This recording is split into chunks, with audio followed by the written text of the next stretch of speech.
Hey guys, welcome back to RS Car Premium. So we have got a Creta to get its light upgraded. So this was a top end model of 2023. So the headlights were molded and fog light you can just change the bulbs. So customer wanted a high brightness. So he asked a suggestion from RS Car Premium. What is the solution? Should I change from the fog light to a projector or you can change it in the headlight? So headlight was molded. So we told him that we can remove the particular headlight and we can replace with 3 sets of projector.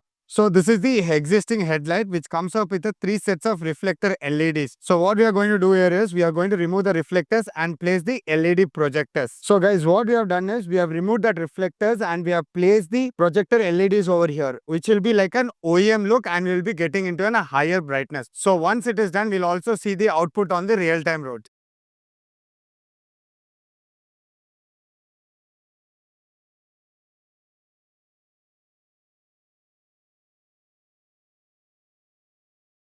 If you guys wanted to get a car upgraded with good lighting solution, please reach out to RS Car Premium.